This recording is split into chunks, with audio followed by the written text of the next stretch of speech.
On the March 22nd, 1995 episode of Live with Regis and Kathie Lee. Don't we all just love Kathie Lee's interviewing skills and her singing skills? And boy, oh boy, was she out of control on this show. She'd jump in and sing with anybody and think she was really welcome. But anyhow, Linda Ronstadt appeared on the March 22nd, 1995 episode promoting her album Feels Like Home. So here is Linda's interview with Regis. Okay. Singing for nearly 3 decades now, sold over 30 million albums to date, eclectic style, sultry voice, has won her 7 Grammy Awards in the rock, pop, just like you say, just about everything, country and Latin music categories, and has just released her 28th album titled Feels Like Home. Here's Linda Ronstadt.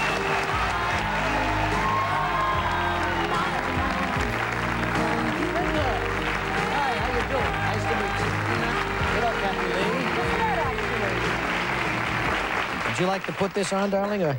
Yeah, just right over there is fine.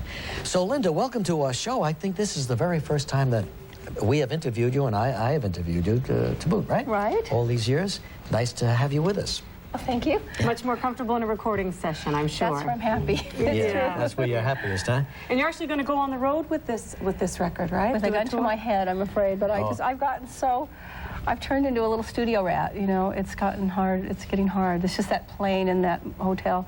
But the music is good, and I always like the music. I was a little disappointed. I was kind of hoping this record started out to be a record that Dolly Parton, Emmylou Harris, and I were making. Your second It started out to be a record with Emmylou Harris, and then it became a trio record, and then it became a record with me and Emmy, and then it just became my record. But Emmy is very much a part of this music. She sure and is. particularly this song. She brought me this song, and she sang on the record with me.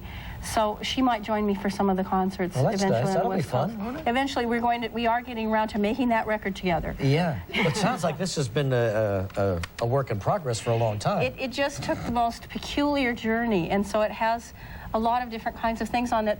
Although it was frustrating at sometimes, because I was producing with my partner George Massenburg, so I was kind of driving this ship that kept lurching from port to port. You know, it was a country record, it was a traditional record, then it was an electric record, and then it was my record, and it was Emmy's record.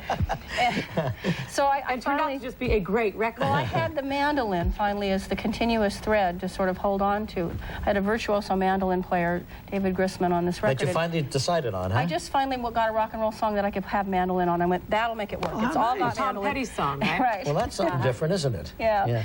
So with Emmy, I don't know, soon we'll get together again and find some more weird She's songs. been on several times. She's a lovely person. She's a brilliant singer. She's of all the country singers, I don't think there's anyone in country music today that can even touch her. Really? Well, that's quite a compliment. She's just the best. But you've been doing this for a long time. Do you remember the Cellar Door in Washington, D.C.? I remember the Cellar Door, which had a strange kind of audience. It was kind of like the embassy set for the first show, and everybody kind of, and the second, and then the second show was sort of college kids, and the third show was just rednecks, and it was just, you appealed to all of them. And you could test. It was like a little demographic test. You know, you could test out your music on every kind of person.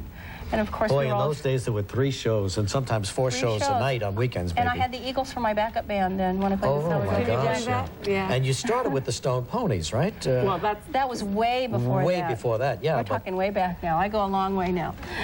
I'm 48 years old, so I've been singing for a long time. My gosh! And how you? I'm starting to learn how to do it too. I mean, especially in the studio, I'm figuring it out. You know, because they say you need a lifetime to learn and then another lifetime to do it. And Aaron Neville once said to me, he said, I'm 50 years old, I'm just starting to learn to sing now. He said, one of these days I want to sing so good I can cure cancer. And, you know, a shiver just went up my spine because music does, it does have that ability to run you through another set of neurological connections and cure you. But there's that much to learn about it? Oh, yeah. There's so much to learn, and you just feel like I feel like a novice always, you know, and I just feel like now I'm starting to learn how to learn. It's not even learning, but I feel like I'm finally understanding how I could learn. Are you talking about technically, or are you talking about... Technically and everything, you know.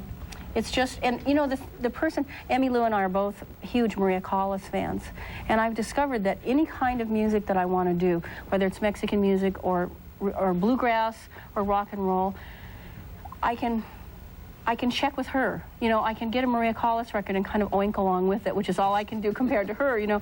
But the Encyclopedia of Technique is either on her record. If I can't find it specifically there, I get a Brian Wilson record, a Beach Boys record. Now that's the opposite extreme. It really isn't. It's like, again, it's like an encyclopedia of correct singing technique. Well, what I notice each time when I watch you sing is I can always see both sets of teeth. And that to me is that every opera singer you ever see, they're going, all my feelings.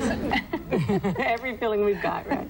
This cat right here, is this an old picture of you? I mean, it looks to you like you, but what is that? It's me, sort of. It's a computer dream. I didn't do this cover. So, and I love the guy that did it.